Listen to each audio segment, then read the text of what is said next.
Welcome to the Left on Red podcast. Today we've got Minister Andrew Weston MP for Stretford and Ermston. Welcome, Andy. Hi, Chris. How are you doing? Good, thank you. Well, let's get straight into it. I think one of the first questions that we'd want to ask on this podcast is, what was your defining moment to enter politics, and what did that journey look like?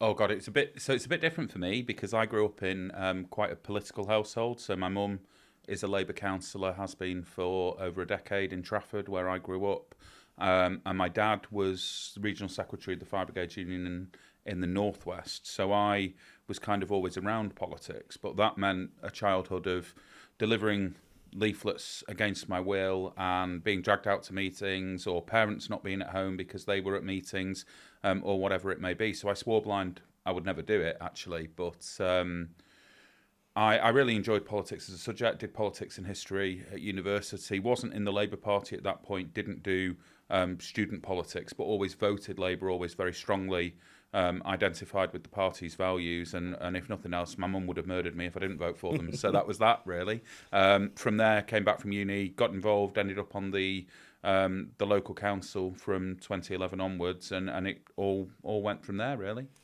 And what would you say your sort of defining moment? You rose up to leader of Trafford Council. Yeah. So when I first became involved in politics in Trafford, the Labour group was about 18 councillors, something like that. Didn't really have the best campaigning operation. Some brilliantly talented and really committed people, but the campaigning wasn't the most strategic. The Tories were doing really well. Late 2000s, this was. And a few of us over the next 5 or 6 years, mum included, who took a marginal ward off the Tories that we hadn't won for over a decade, and a handful of others started to build a campaign machine, really, that took us from that sort of 18 at our lowest point up to the sort of 43 councillors we've got now. So a big turnaround, but lots of hard work. And we took control of the council in 2018 in no overall control, and then control of the council in 2019. So, I mean, you built on your success also through being pro-growth. It's interesting to see that the party's caught up with that mindset. How would you say housing played a role in your leadership of the council at that time? Oh, well, so Trafford has always had a reputation as the economic powerhouse of Greater Manchester, really, and that manifests itself most obviously in some of the sites that I've got in my constituency that are really exciting, attract a lot of people, drive land values. So things like I have both Old Traffords, I have Trafford Park, the world's first industrial estate. I've got the Imperial War Museum, Coronation Street, lots of things that people would have heard of. But as with all thriving communities then, over the last 20 or 30 years, house prices have just gone bang, basically. I lived at home off and on. I did rent with friends for a while in my 20s, but off and on until my early 30s. Saw friends priced out of the borough, moving away, or trapped in really expensive rents. So we were determined to do what we could about that, really. So one of the first things that I did at a very practical level was to set up an affordable and social housing fund, built the first 100% social scheme with the local housing association, with a multi-million pound contribution from us at the council that had been built in decades, I think. But then also it's about playing into strategic planning and delivering, as many units as possible. So we identified a number of sites on the green belt and had the argument, really, that once you'd found the right schemes that were ripe for infrastructure and proper build out and development, schools, doctors, etc., doubling down on that despite the opposition of all of the other parties represented on the council, to try and press on with that delivery. Well, let's just touch on that. You talked about identifying sites of Greenbelt, and while you have been one of the first members of Parliament to identify as a YIMBY, a Yes in My Backyard pro-housing advocate, there was some claims that you'd, addressing the elephant in the field, NIMBY the Greenfield development. Is that true? I suppose technically I did oppose the scheme, but what I actually did was, in Greater Manchester, we've got what's now called Places for Everyone, but was our spatial framework for GM until the Lib Dems in Stockport NIMBY'd it. And the Conservatives had identified 2 massive sites, upwards of 10,000 homes between the two. And then a further site of, initially they proposed 750, then they reduced that to 375 units in Flixton, which is now in my constituency. My view is, if you're going to the well on Greenbelt, you should do it with the biggest and most strategically focused sites possible. So what we actually put forward, we didn't just say, no, you don't do that. We put forward our own submission to the Greater Manchester Spatial Framework consultation that proposed more homes on sites in my constituency than was the case under the Tories, and that's what I was able to deliver, focusing on 2 sites, Carrington and Timperley Wedge in Altrincham and Sale West, moving forward, and that's what's happening now. So it's not in my backyard unless it's more housing. Is that fair to say? Exactly. I think it's about the right site, the right infrastructure, and then as many as you can get in there. So then let's fast forward. You become a Member of Parliament for Stretford and Ernstone in 2022, was it? December 22, yeah. Right, and then you go straight into Parliament, and for most backbench MPs, it's hard to get heard. But you'd come out on housing debates alongside Sir Simon Clarke, who was then a Conservative member, who was rather impressed with some of the things you had to say. And talk to me about your opinions on housing and what you described in the comments then that sort of caught everyone's attention. So I mean, I would describe myself as fairly out there on the need to build. Like I say, I was 35 before I bought my first property. I've seen friends, as I say, moving out of areas, forced out of communities that they've grown up in. And I've seen a housing crisis from end to end as well, as a councillor and now as an MP. Families of 8 living in a single room in temporary accommodation in a block of 8 with 1 kitchen with 1 microwave in it and no oven. People sleeping in sheep sheds, people sleeping in cars in my constituency, which is a relatively affluent area. Indeed, that might be part of the reason that we've got the affordability crisis that we have. And you get a lot of people talking about we need to pull this lever, we need to pull that lever. My view is we need to pull all the levers, but first and foremost, we've just got to build more homes. We are significantly below the European average per capita of homes that we should have for a population of our size. There is a planning system that, in my opinion, is not fit for purpose, and there are, frankly, the voices of people in the planning debate that are heard more loudly than they should be compared to the voices of people who are excluded from home ownership. So basically I said all of that, and that build is the way to go, not just social and affordable. I want to see all of that, but I want to see unaffordable homes as well. Actually, all of these different types of homes have a role to play in tackling the housing crisis. And I'm not somebody who wants to pick a fight with developers or to look at, where things are at in that sense. What I want to do is what is necessary and what is practical to get the homes built that we need. I think there was a report out today from Public First that showed what's deemed luxury housing can still benefit first-time buyers, whether it's a starter home, which goes straight to a first-time buyer. Ultimately, the chain. Yeah, absolutely. Everyone's moving up one to create the space at the bottom of the chain. So it doesn't matter to me what the home is. Someone's going to live in it, and that's a home we need. And that was on Tim Loynig's Substack today as well. So fast forward then, you announced yourself as a YIMBY in Parliament. You wrote a foreword for a Home to Britain paper, which had a large range of views, including Professor Paul Cheshire, Matthew Spry from Lichfields, amongst others, sort of calling for mandatory housing targets and planning reform. 9 months later, Keir Starmer's interviewed at Labour conference. He's considered a YIMBY, and the next thing you know, you're whisked off into another department after being a junior whip for a while, and now you're a minister post 2024 election. So tell us about being minister for benefit fraud, or how is that? Well, Minister for Transformation is the actual title. It's about more than just fraud. But yeah, I mean, unexpected, if I'm honest. As you say, I was a whip in opposition. The PLP more than doubled in size. I wasn't expecting to be asked to be a minister. But look, it's a great opportunity. I'm really enjoying it. So I have responsibility for benefit fraud and error, which is a chunk of it as well. But then overarching responsibility for just addressing some of the appalling systems we've got in the department. And they show me different things. None of the systems talk to each other, but I've seen benefit systems, carers allowance system that has black screen, green font, flashing cursor. It's unbelievable. I suspect that system's older than me. Wow. Well, look, I mean, I spent some time on GB News debating the lines, but, it really bothers people when people are committing fraud, nicking from the taxpayer. So is benefit fraud as prevalent as some make out? Yeah, it's a massive problem. So we lose £9.7 billion a year to fraud and error. £9.7 billion? Yeah, so that's the 23-24 figure. 9.7 billion, 7.3, I think, of that is benefit fraud.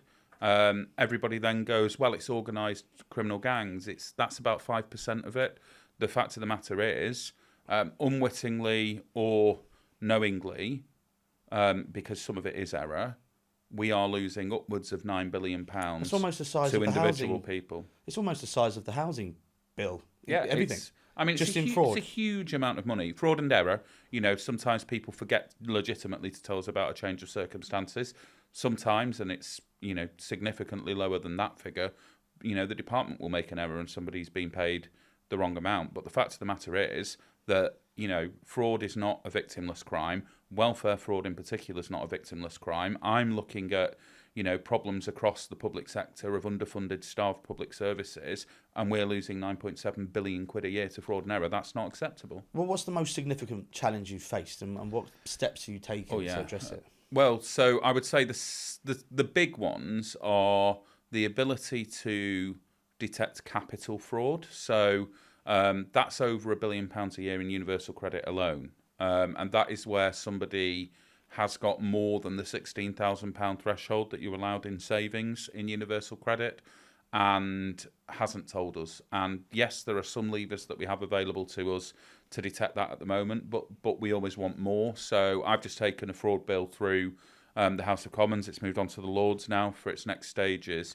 That gives us what's called an eligibility verification measure, but basically the ability to check a benefit claimant's bank account to ensure that they've not got more than the capital limit that they're allowed. And what it also does, another major area of fraud, is what we call abroad fraud. So when someone's been out of the country longer than they're allowed to be as part of the eligibility criteria for their benefit. So it will allow us to check for that as well. It doesn't let us go into people's bank accounts. The banks will flag the information for us, and it doesn't give us individual transactional data. One of the things that the Bill Committee that the Lib Dems raised was that we would know that people were buying Waitrose cheesecake, and we'd therefore say that they were paid too much in benefits if they could afford such luxuries.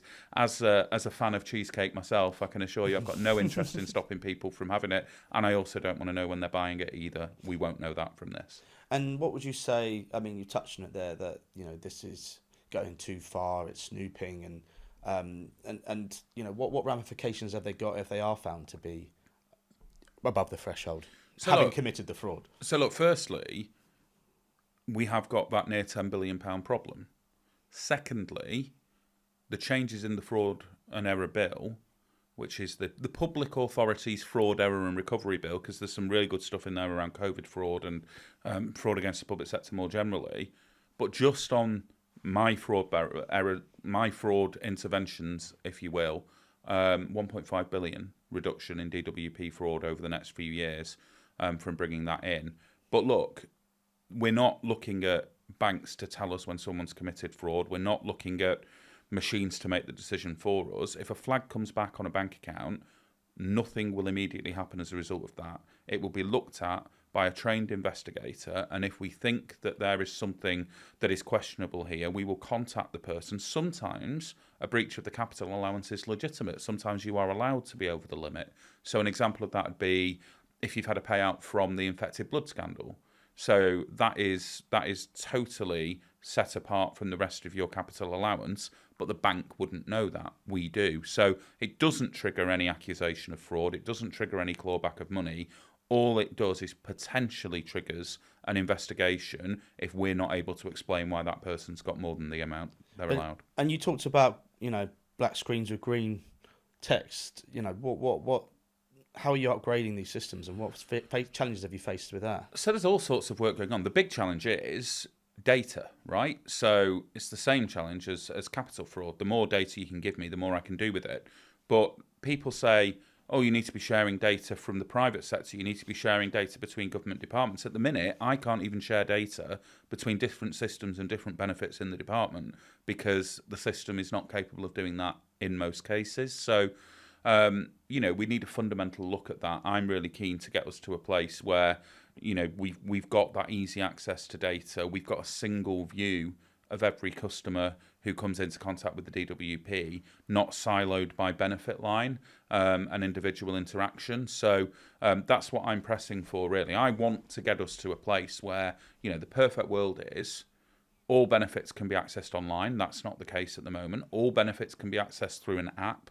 That's not the case at the moment. We have one single view of a customer so that when you ring up once on one line of your benefit, the rest of the system knows. And we've seen some horrific examples in carers allowance of overpayments where somebody's updated their universal credit journal of a change in circumstances, assumed that that works, to notify an update on carers allowance, and it doesn't. So I want to get the systems talking to each other, streamline the processes, give people modern access to systems, get them on an app, make their life easier, but also on the labour market side as well. We know that we've got a huge problem with economic inactivity. We've got 1 in 8 young people not in education, employment and training, but you can't access any support as a job seeker through your phone.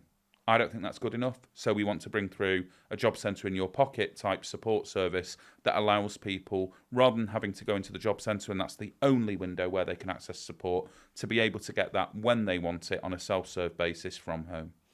And what about driving licences and being able to revoke them?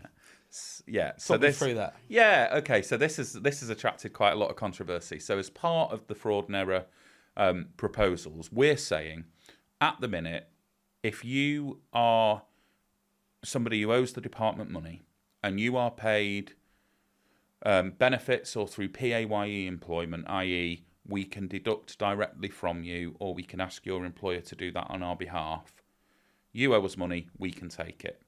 If you have gone self-employed or had a large inheritance and are now living on your own means in that way, we have absolutely no way of clawing back money from you. That's fundamentally unfair. You're vulnerable enough to still be on benefits and we can take money off you, but you have either independent wealth or, which will be the majority of cases, you are now self-employed. We cannot do that. So we've introduced as part of the bill some debt recovery powers that say that we can deduct directly from the bank accounts of people who are paid who are not paid PAYE or benefits and receive their income through other means. If those people start playing the system, and we've established that they've got the means to pay because we can look at their bank accounts, their bank statements rather, they then start moving that money around.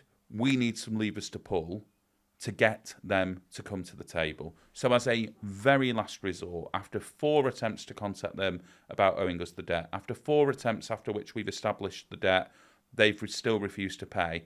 After we've looked at their bank statements and we know that they have had the money in the last 3 months, if then they've moved that money out of sight and they are willfully refusing to pay, we want to take an additional power that, has a broader impact on them to make them come to the table. That power already exists in the Child Maintenance Service, and that is the suspension of driving licences. It's a power of last resort. I think it's been used once or twice in the last 2 years by the Child Maintenance Service, but it has been proven to bring people to the table as a threat that has serious ramifications for somebody who is refusing to pay. I haven't got a problem with that, and I think when you explain it in those terms, that it is only people who are not on benefits, who have repeatedly refused to engage, repeatedly refused to pay, and have messed us about, frankly, by moving that money around. I want that power to do something else to them, to lever them into paying us what they owe. Yeah, well, I think I've said it before, if you've committed fraud, the least you can do is take a long walk if you're refusing to pay it back. Mm-hmm. Now let's fast forward again. So you've got the bill coming forward. We've had some recent elections, probably haven't gone too well. I mean, Runcorn for reasons that were perhaps not foreseen. Yeah. But the results were quite stark. So Reform took that seat. I think they've taken 10 councils, controlling about 10-11 billion pounds worth of budget. I think they've got a 17-year-old or a 22-year-old in some parts of the country covering 680 million pounds worth of social care. So we'll see how that turns out. But what do you think saw Reform make such significant gains? Look, I think people have waited a really long time for change in this country. We had 14 years of the Tories breaking pretty much everything, but also giving people the highest tax burden since the Second World War. So I think people are really hungry for change. 9-10 months is not long enough to deliver that.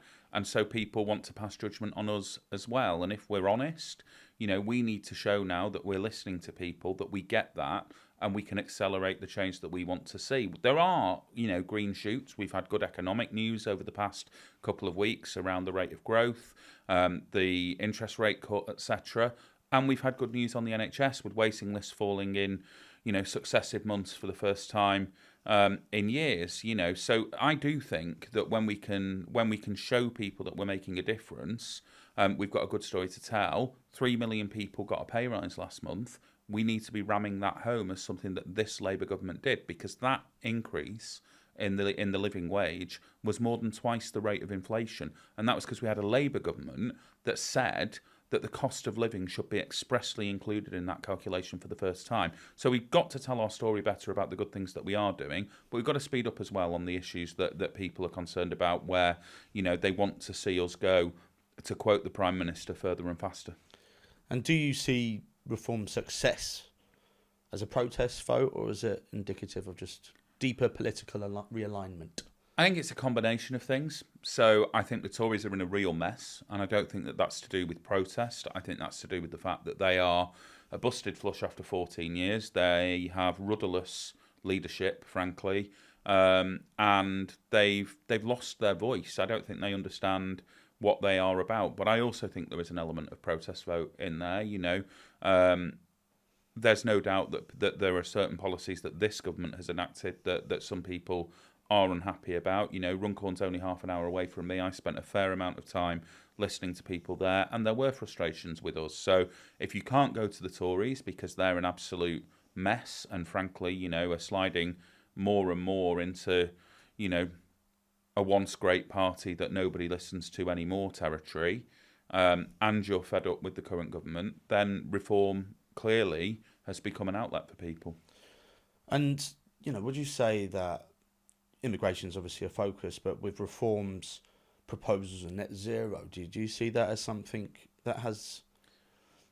I mean, no one's telling me they're voting reform because of their policies on net zero. When I speak to people, they're voting reform either as a protest, let's not dress it up. The winter fuel payments came up a lot on the doorstep. People were protesting against that. What else comes up a lot on the doorstep? Well, in Runcorn, there was an asylum hotel, and that came up a lot on the doorstep, as well as the wider, immigration debate. So I do think that there are certain things that Farage says that's attractive to people.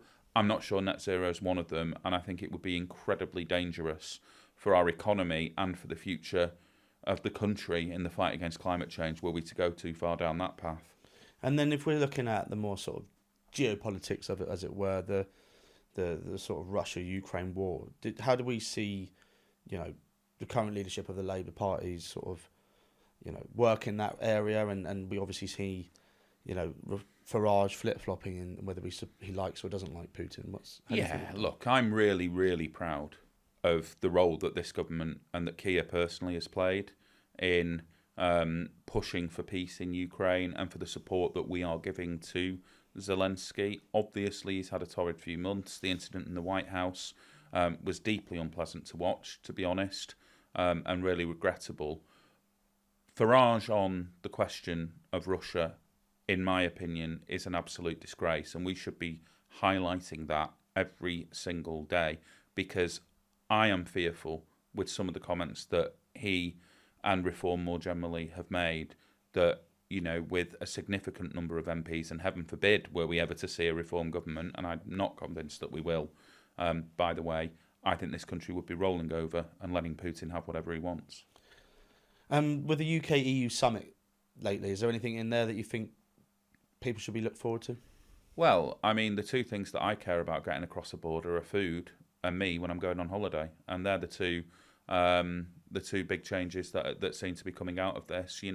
There's still work to do on sort of youth travelling schemes and rejoining Erasmus, etc., etc. I've not looked at it closely because I've been in the department all day, but certainly, I think it's incredibly positive if food checks at the border are much more light touch than they have been, and I'm definitely pleased to spend less time in a passport queue when I'm going on my holidays. So I think there's a lot to welcome, and I think people will feel the difference. I mean, there's been a lot said about the sort of fishing community's access. I think when I check the data, the amount of fish that had been landed by British fisheries had increased 12% and increased 5% in landed value just as recently as December 2024. I mean, the Brexit deal that's been extended now, 12 years, is that something that's, an issue?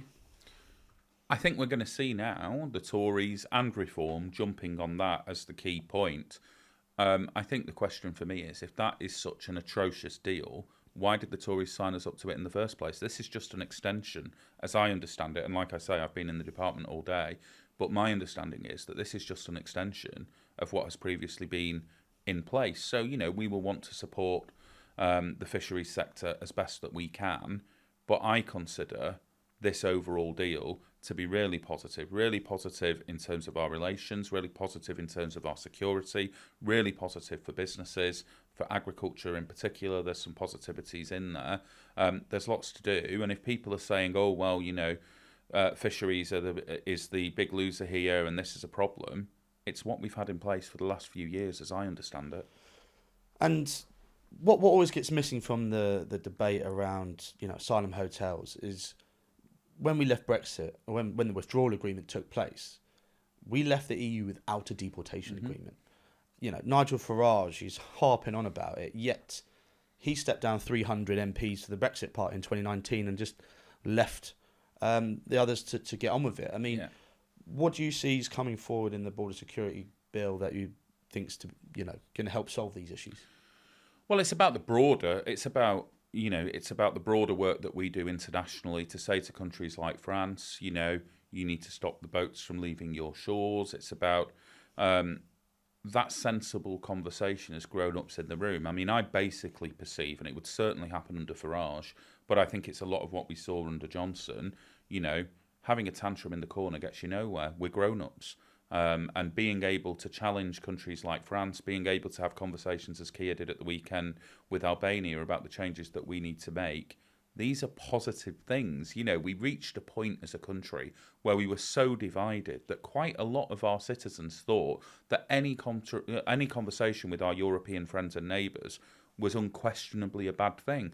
This is not a problem that we can solve in isolation. Sunak didn't manage it in years, and we've got work to do to get us there. And it is about being mature, reaching out to friends and neighbours, talking to European allies about what we can do together to tackle what is a problem not just here, but across the world.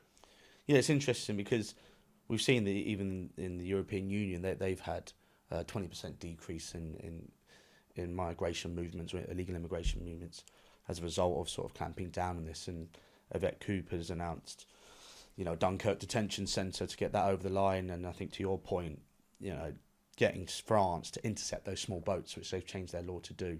So there is some movement on that side. And then finally, thanks, Andy, for coming. And finally, one question that, you may or may not want to ask. Ollie Ryan, coming back or not? Oh, no comment. Look, right, I am biased on this because Ollie's my best mate. But that's in the hands of the party. He would say himself that he'd made a stupid mistake as a younger man, made a series of silly comments. He's apologised for that. So it's way above my pay grade. But obviously, I want my best mate back in the party. So I've got my fingers crossed. What I'd say is he's cracking on. He's doing a brilliant job, both in Burnley and in Parliament. He's at Public Accounts Committee as we speak, getting on with the job. I think he's a really talented MP, but we've got to be really clear that there's a process to go through here. Ollie himself says that the party were right to suspend him and to, embark upon this process. I just hope that it's over as soon as it can be. Well, thanks, Andy, for coming to Left on Red, and appreciate your time. No worries. Thanks, Chris.